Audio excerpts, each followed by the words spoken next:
Welcome to College Football Playoff Top 25, presented by Allstate. Through the fits, starts, and restarts, schedules twisted like never before, the starting point is finally here. The first rankings from the College Football Playoff Selection Committee are about to come out. Usual suspects, perennial contenders with playoff experience, figure to be in the top 4. It'll be a surprise if they aren't. But staying there is the tough part. And challengers, both expected and unexpected, are gearing up for potential showdowns that could deliver very clear answers. And another group of teams hoping that not only their strength, but the difficulty of evaluating this unusual season could create a path to the playoff for them. We will know the 4 teams on December 20th. The semifinals will be played on New Year's Day, and the finish line in the national championship game in Miami on January 11th. But before you get to the finish line, you have to get into the starting blocks. And we're going to show you that in a matter of minutes.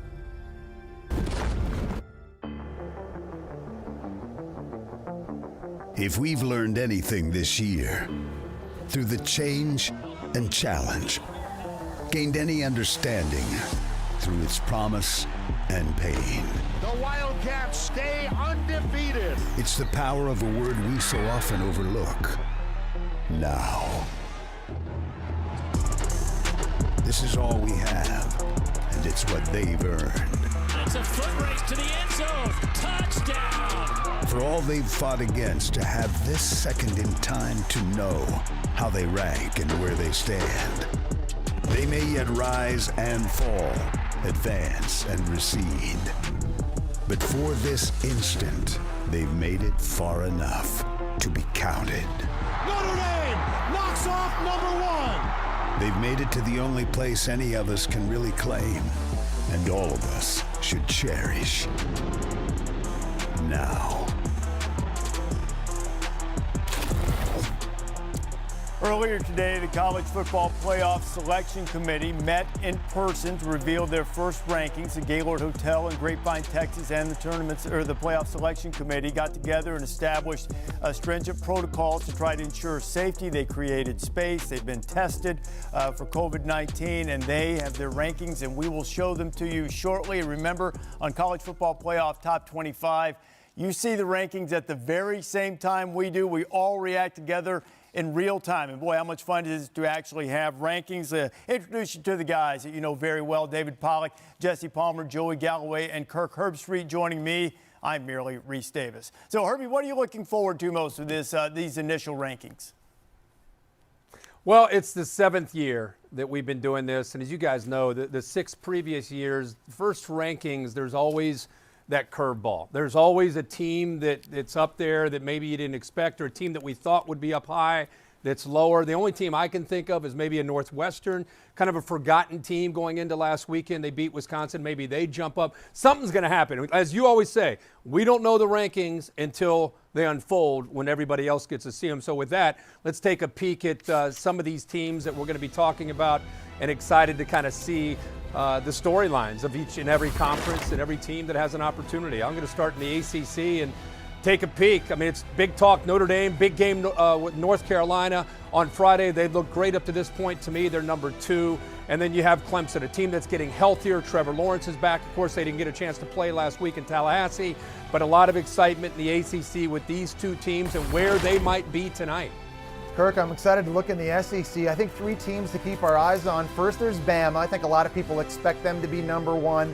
They've got the wins against Texas A&M and Georgia. Mac Jones has been phenomenal. But where's A&M and where's Florida? A&M has the head-to-head win. Florida recently has looked fantastic. They've got a win against Georgia. Kyle Trask playing at an historic pace.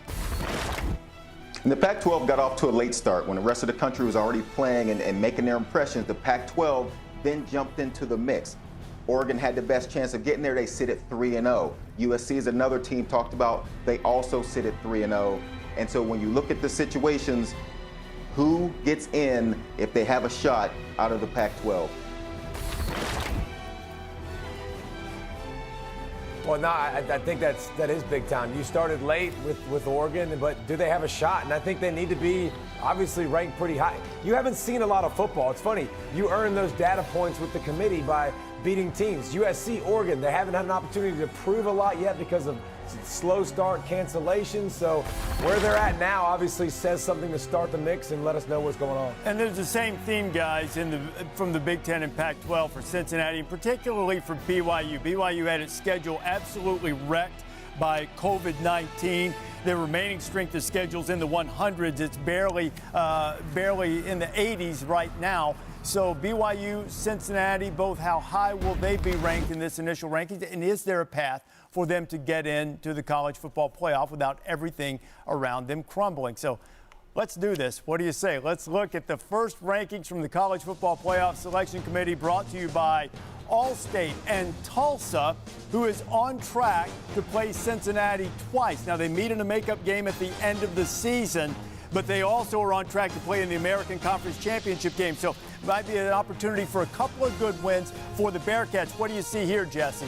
Yeah, I'm going to look at Tulsa, Reese. That's the big story. I think Cincinnati trying to become the first group of 5 team to crash the party in the playoff. They need Tulsa to be ranked. They need SMU to be ranked down the line. Cincinnati passes the eye test. They play phenomenal defense. Desmond Ridder has been great throwing the football. They look complete. The issue as a group of 5, obviously, is the strength of schedule. But seeing Tulsa ranked right here, certainly good news for Cincinnati's resume. And we'll see how this impacts Cincinnati down the road. Undefeated Marshall, Auburn, Oklahoma State, and Iowa. Iowa's 2 losses have been very close. Their 3 wins have been very impressive. The athletic director at Iowa, Gary Barta, is the new chair of the selection committee, and he will be with us live in just a few minutes. That's 21 through 25. Let's look at this next group. And the Chanticleers of Coastal Carolina, undefeated at 8-0, a spot behind Mac Brown's team, who has a big game this weekend. What are you looking for here, Joey? And there sits USC sitting at 3-0 at number 18. Now, the other key is we don't see Oregon yet. So you assume Oregon is now a top 15 team. When you talk about Pac-12 football, the resumes aren't great. USC, Oregon don't play each other in the regular season, but if both teams continue to win, maybe they both get into that top 15, maybe a top 10 for the Pac-12 championship. The winner might have a shot if they can get high enough to get into the playoff. Yeah, I'm a little bit surprised to see Wisconsin at 2-1. They've lost their toughest game, and I know through no fault of their own, they've only been able to play 3. But Wisconsin sitting at 16, and their game this weekend, I believe, just got postponed as well. Okay, so let's look at 15 through 11, and there are the Ducks of Oregon that Joey referenced, and there is a bit of a surprise that BYU, and I referenced earlier, their schedule certainly doesn't measure up, but we've talked about them a lot. The Cougars, with the eye test, they more than measure up. They only have one more game left on the schedule against San Diego State. There is a possibility of adding another one along the line, but BYU much lower than expected, and Iowa State, they're at 6-2 at number 13. Oklahoma and Indiana up at 11 and 12. So that's how it looks, 11 through 15. So let's now get to the top 10. Oklahoma surging after those 2 early losses and the impressive win. At number 10 is Miami, the Hurricanes sitting in the top 10, David. Well, I mean, and listen, Miami, you think about their schedule coming up. They're still not technically out of it yet. They're kind of forgotten, hadn't played great football where you think they're, a playoff contender, but they're still very much in the mix at 10. Just ahead of the Hurricanes at number 9 is Georgia. I think that's a little higher than I expected for the Bulldogs, Kirk.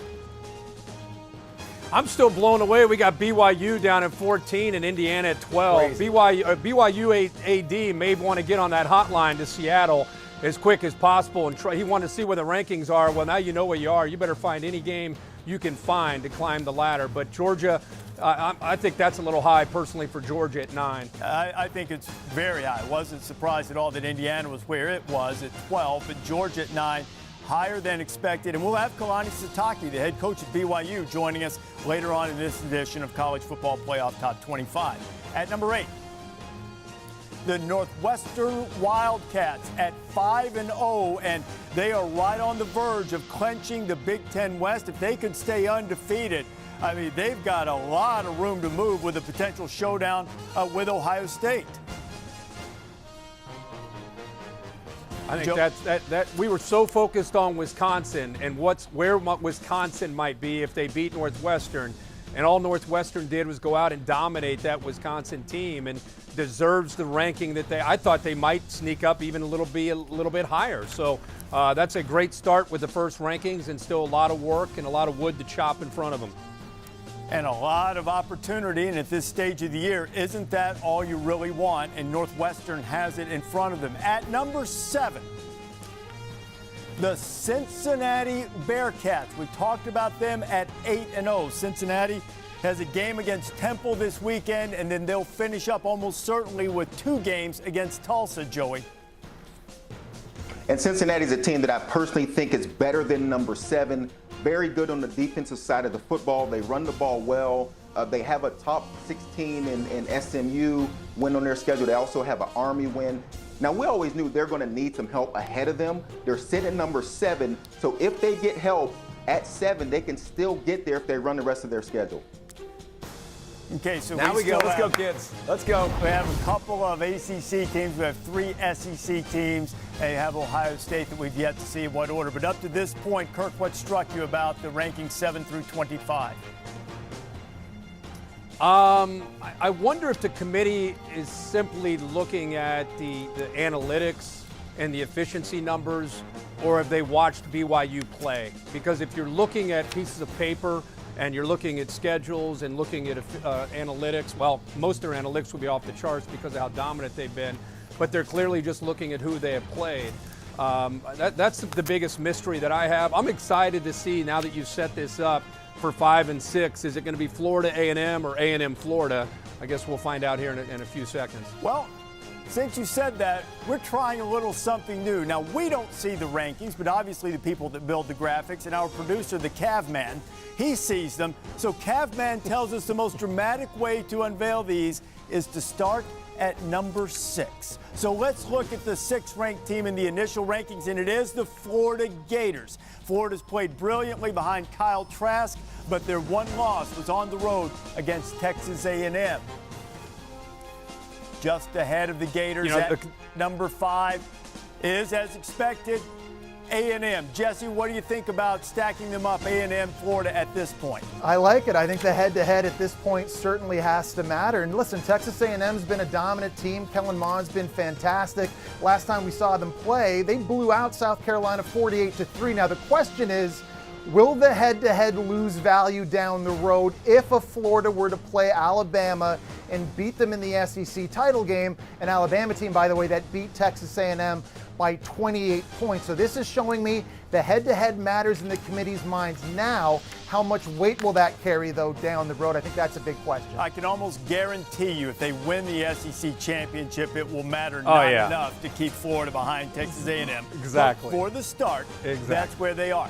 So Capman says we're going to number 1. So let's go to the number 1 ranked teams, and it is Alabama. For the 19th week in the history of the college football playoff rankings, the Crimson Tide on top. No one else is close to that. In fact, it's more than double the number of times anyone else has been at number 1. Just behind the Crimson Tide at number 2, the Fighting Irish of Notre Dame, owning that victory against Clemson, and 1-2 is just the way it looks in the AP poll.